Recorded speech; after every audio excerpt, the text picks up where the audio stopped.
Paling gak ya diem aja. Tapi itu tetap memalukan menurut saya. Ya akui saja, saya mengakui dan mengakui.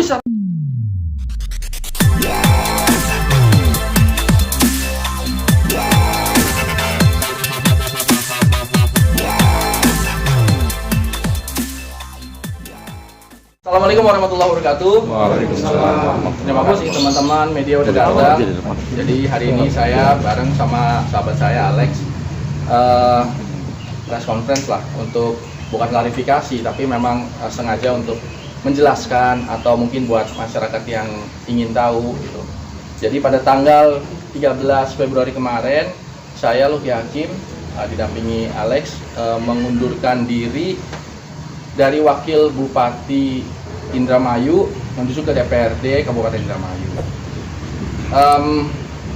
dengan alasan atau paling nggak dibalik itu semua adalah bahwa Wakil Bupati Indramayu telah gagal dalam mengemban amanah masyarakat yang memberikan amanah kepada waktu itu pasangan Nina Luki sekarang menjadi Bupati Wakil Bupati. Lalu saya merasa bahwa saya secara pribadi merasa telah gagal dalam mengemban amanah, sehingga saya mengundurkan diri. Amanahnya apa? Amanah yang jelas adalah menurut saya tidak bisa menjalankan visi misi yang pernah dijanjikan ketika pada saat kampanye. Jadi semua itu nanti kalau mau lihat visi misi Luki dah gitu loh. Visi misi Luki waktu itu memang visi misi Nina Luki, karena visi misi itu pasti bupati dan wakil bupati satu rangkaian. Ada 99 program Nina Luki, bupati dan wakil bupati, calon bupati dan wakil bupati. Lalu ketika terpilih, maka saya merasa bahwa saya telah gagal dalam mengemban amanah itu. Karena apa? Tidak tercapai. Paling tidak sampai saat ini tidak tercapai apa yang telah menjadi janji-janji kampanye yang keluar dari mulut saya ketika meminta masyarakat untuk mencoba mendukung, mendoakan, dan memilih. Kenapa masyarakat mau memilih pada saat itu? Karena kita punya janji yang begitu banyak.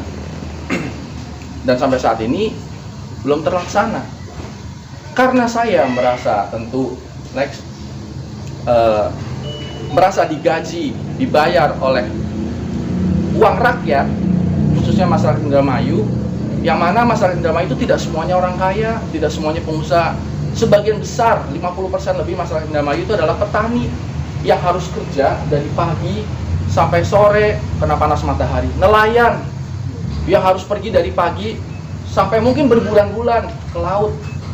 Lalu kita mintai pajaknya untuk menggaji si Luki Hakim ini sebagai wakil bupati.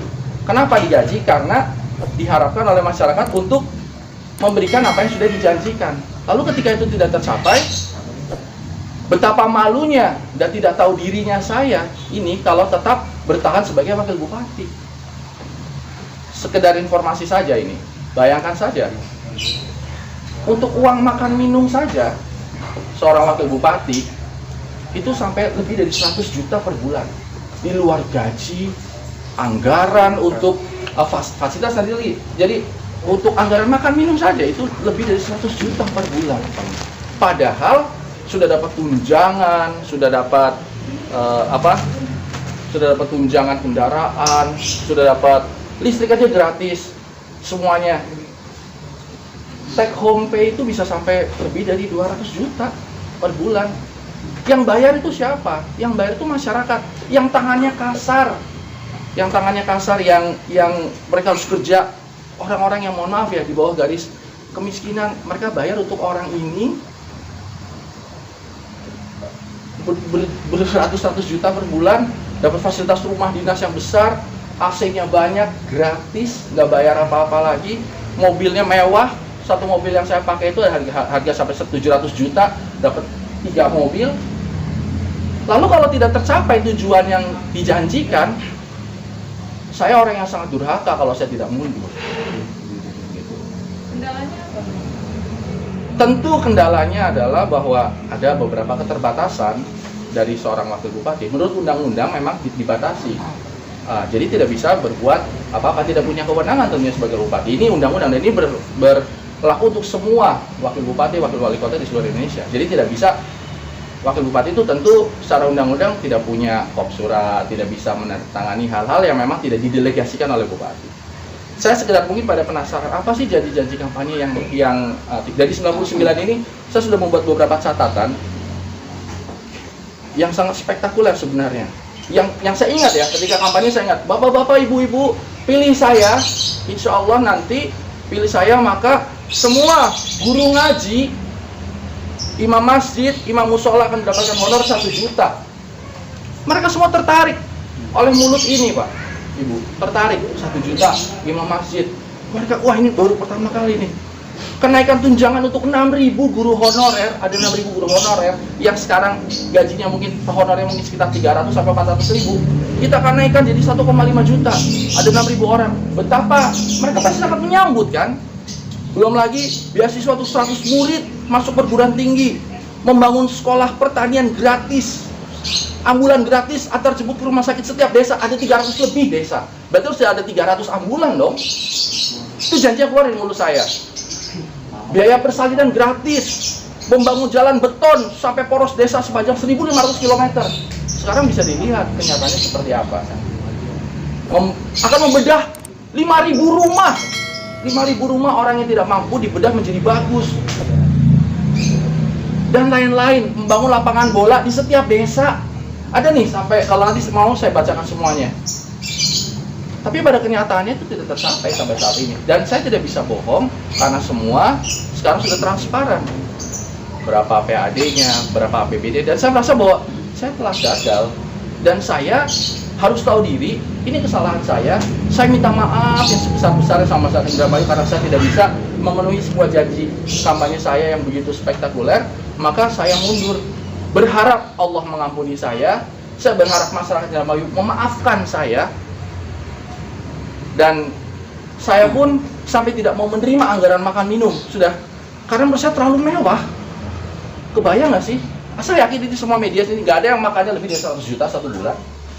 Saya sudah dapat gaji hampir 50 juta, gaji plus tunjangan 50 juta hampir lebih, dengan segala fasilitas, dengan rumah-rumah yang mewah, gratis AC semuanya, dengan mobil mewah, masih dikasih anggaran makan minum sampai sekitar 170 juta per bulan. Saya sudah nggak ambil lagi dari tahun lalu, saya udah nggak ambil lagi. Jadi menurut saya nggak tahu ini pasti bisa menjadi bumerang untuk saya, tapi saya merasa saya berdosa dan durhaka kalau saya tidak mundur. Malu saya, mendingan saya malu saat ini, berharap akan dimaafkan oleh masyarakat dan Allah ampuni saya, daripada pertanggungjawaban amanah itu dunia akhirat. Mungkin kita bisa selamat di dunia dengan koneksi-koneksi kita, dengan berbelit-belit dengan apa, tapi di akhirat tidak mungkin bisa lepas. Lagi pula saya harus dengan segala resiko saya mengundurkan diri,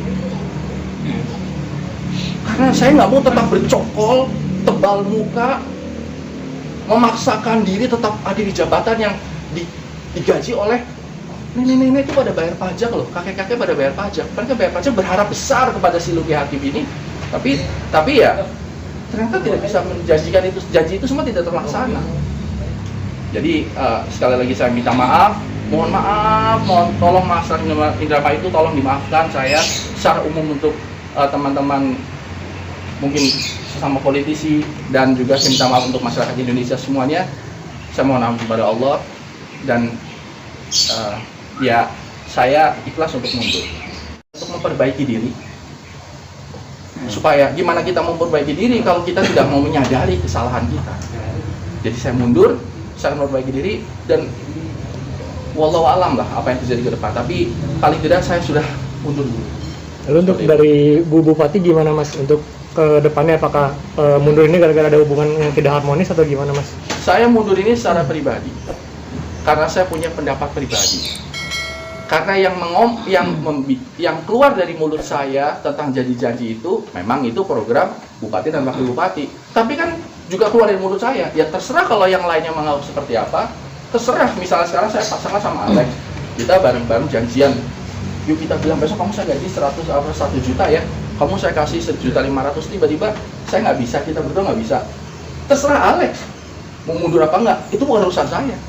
SK-nya sendiri-sendiri kok, SK-nya Alex ada, SK saya ada. Saya mah sekarang karena saya itu ada 830 titik yang saya datangi, 830 titik desa, dan saya berjanji seperti itu. Ketika saya tidak bisa penuhi, ya sudah, saya nggak usah pikir, saya mundur aja.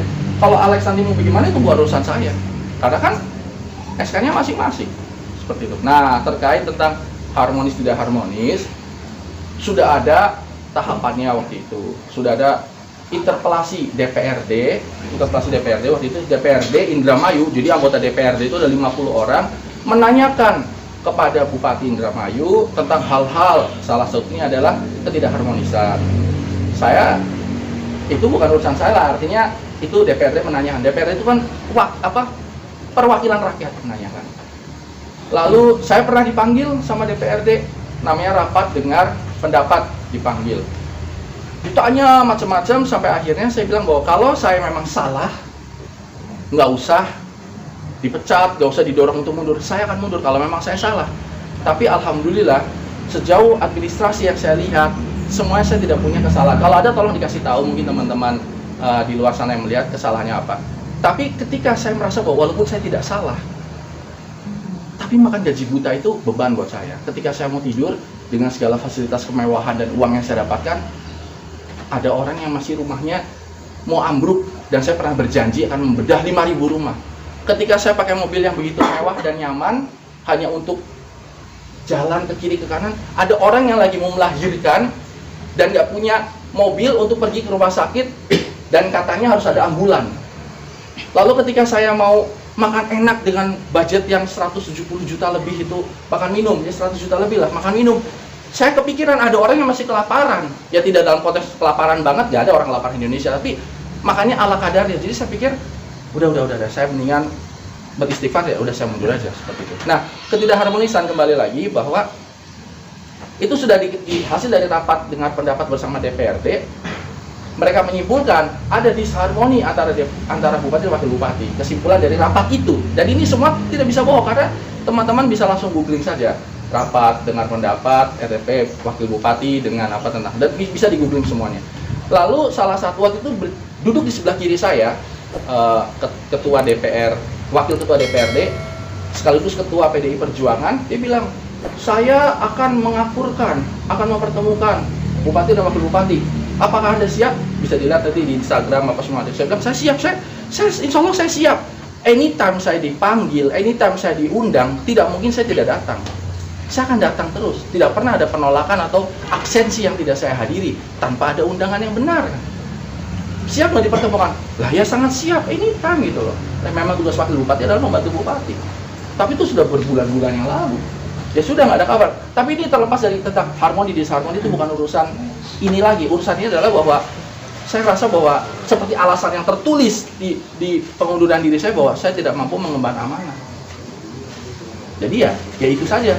Selebihnya bisa ditanyakan. Nanti mungkin kalau ada yang meminta nomor teleponnya ketua DPRD atau wakil ketua DPRD, saya bisa kasih. Karena memang, atau mungkin kalau ke bupati juga bisa. Karena pada saat kampanye pun kami juga sama-sama berjanji waktu itu, kami akan memberikan nomor handphone kami supaya masyarakat bisa langsung bertanya nanti. Jadi ini bukan satu hal yang melanggar etika atau apa gitu. Saya pikir semua juga punya hak untuk memberikan keterangan kan itu kalau dimintai.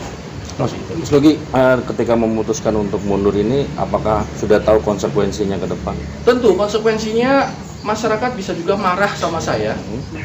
Lah udah dicoblos malahan mundur. Tapi lebih marah mana? Sudah dicoblos tapi tidak memenuhi janji-janjinya. Saya rasa ini, saya tidak tahu ya. Mungkin saya kurang update atau apa, bahwa apakah ada pejabat di negeri ini yang mundur karena mengakui bahwa dia tidak bisa mengemban amanah. Saya nggak tahu. Kalau di Jepang itu sudah suatu kebudayaan. Jadi saya rasa begini ya, ketika kita memberikan janji, terus janji itu diberikan, artinya amanah itu diberikan pada kita, terus kita tidak emban, kalau kita orang bermartabat, ya minimal jangan terlalu bangga. Paling nggak ya diem aja.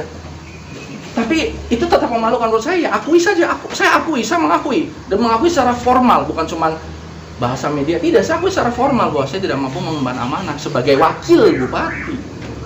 Dan konsekuensinya bagi saya adalah bisa jadi masyarakat tuh marah sama saya. Saya minta maaf, itu sebabnya saya mengundang teman-teman ini. Saya minta maaf karena kalau saya datangi rumah-rumah lagi, kan tidak memungkinkan, ada 2 juta lebih orang Indramayu.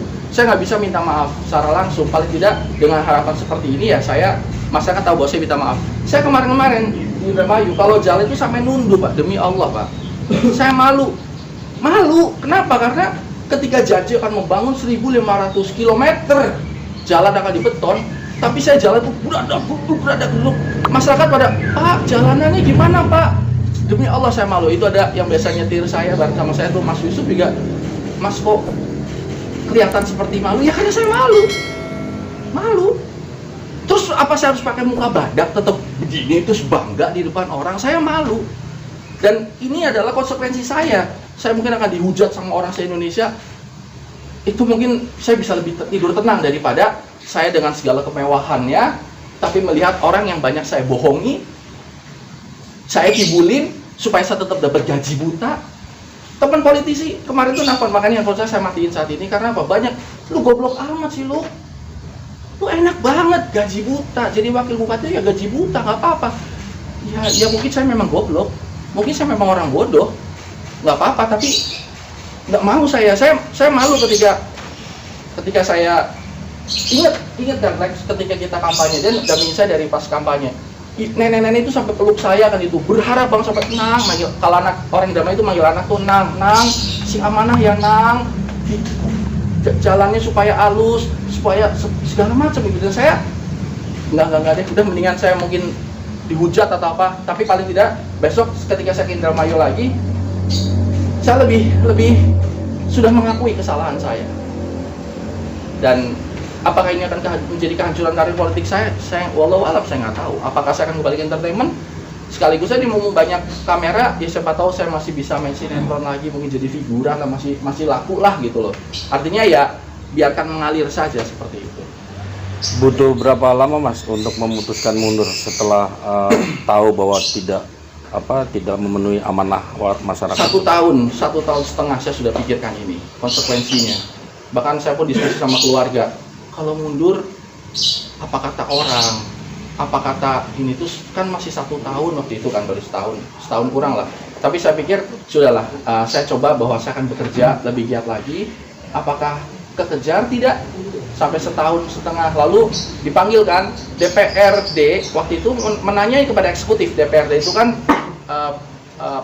parlemen, artinya legislatif mengundang eksekutif, ditanya program-programnya mana kan gitu loh. Akhirnya diberi kesempatan lagi sama DPRD, dikasih kesempatan lagi beberapa lama. Sampai kemarin saya dipanggil lagi rapat dengar pendapat, mungkin 4 bulan yang lalu atau 5 bulan yang lalu, ditanya sama anggota DPR, apa kerja Anda? Apa saya katakan ini kerja saya, tapi tidak tercapai, masih banyak jalanan rusak, masih banyak janji-janji yang tidak tercapai. Saya bilang bahwa ya kami akan mengusahakan gitu loh, tapi kan ada keterbatasan. Sebagai wakil bupati itu punya keterbatasan, tidak bisa saya memanggil kepala dinas untuk benerin jalan. Saya jalani di Indramayu, ada jalan rusak, sampai ada wanita muda meninggal di daerah Balongan kalau tidak saya salah, gara-gara kejeblos terus sampai meninggal gara-gara jalan rusak terus kena truk, sampai pada demo ibu-ibu. Nanti bisa di Google lagi, ibu-ibu demo karena orang meninggal jalanan rusak Indramayu, bisa di Google juga. Saya ke situ, orang-orang tuh pada, Pak, jalanannya Pak, tapi saya tidak punya kemampuan lebih karena ada keterbatasan sebagai wakil. Keterbatasannya bahwa saya tidak bisa menandatangani, tidak bisa memutuskan, tidak bisa, ya itu memang wakil memang seperti itu, dan itu bukan salahnya siapa-siapa, memang itu undang. Kalau memang tidak terima ya harus menggugat undang-undang ke Mahkamah Konstitusi. Tapi kan saya sebagai manusia, bukan sebagai wakil bupati, sebagai manusia yang pernah keluar dari mulut saya, waktu itu saya janjinya bilang gini, jalanannya halus, ekonominya bagus, masyarakat juga fulus. Artinya jalanannya bagus, ekonominya bagus, orang punya uang. Kita punya janji bahwa nanti tidak akan sulit lagi mencari pupuk di Indramayu. Boro-boro, pupuk itu susah banget. Nanti akan saya bacakan ya, mungkin nanti buat catatan. Saya minta waktu cuma sekedar 1 menit saja. Membuat lapangan bola di setiap desa, membangun sekolah sepak bola di setiap kecamatan, membantu koperasi sebesar 500 juta, membangun objek wisata bahari, membuka lapangan kerja untuk 100.000 orang. bebas biaya perizinan dan investor yang ingin membangun Indramayu, memberikan mobil siaga untuk setiap desa sebanyak 117 desa. Jadi mobil siaga ada 317 mobil harus disediakan. Membangun rumah singgah untuk anak jalanan dan rumah jompo. Memberikan bantuan modal kerja untuk UMKM sebesar 50 juta per kelompok. Meningkatkan PAD, pendapat asli daerah, sampai 1 triliun. Kan waktu itu kan sebelum kita menjabat kan sekitar 300 atau 400 miliar. Kita akan meningkatkan sampai 1 triliun. Lah, APBD saja tidak berhasil saya ketok, tidak berhasil kami eksekutif ketok kemarin APBD 2023. Silahkan di googling lagi. Bahkan ada silpa. Mungkin kalau teman-teman ingin tahu, silpa itu adalah sisa anggaran tidak terpakai sampai 240 miliar. Begini konsepnya. Masyarakat Indramayu yang mohon maaf, yang orang miskin, orang kaya, menengah itu semua dipungut pajaknya. Dipungut pajaknya, lalu terkumpul menjadi semacam pendapatan daerah, PAD. Lalu setelah itu terkumpul menjadi APBD. APBD itu 3 triliun. Dipakai untuk apa? Untuk jalanan, untuk bangun ini, bangun itu. Tapi ternyata pada akhir tahunnya uangnya nyisa, tidak dipakai sampai 240 miliar. Uang rakyatnya tidak dipakai senilai 240 miliar. Uangnya nganggur. Sementara banyak yang masih membutuhkan. Itu menurut saya telah gagal. Lalu pengurusan KTP, KK semuanya gratis. Ke Instagram saya semua orang banyak yang, Pak ini kok KTP masih bayar Pak, masih. Kan pada ke Instagram saya juga. Terus ada lagi adalah bebas pungutan untuk pentas seni dan budaya. Jadi kalau mau manggung nggak bayar, gratis, malah disupport. Mereka pada, Pak kok kita mesti bayar? Jadi saya bingung kan, saya bingung ini harus gimana. Masyarakat itu kan sekarang era keterbukaan ya, ke media sosial saya itu digeruduk oleh masyarakat Indramayu dengan komplain-komplain tadi itu ada sekitar lebih sampai 26 item menggeruduk, Pak ini gimana, Pak ini gimana. Sementara saya merasa tertekan karena saya tidak bisa memenuhi janji kampanye yang 99 itu. Akhirnya sudahlah, saya tidak mau menyalah-nyalahkan, ini murni salah saya tidak menyalahkan siapapun, saya mundur saja, sudah.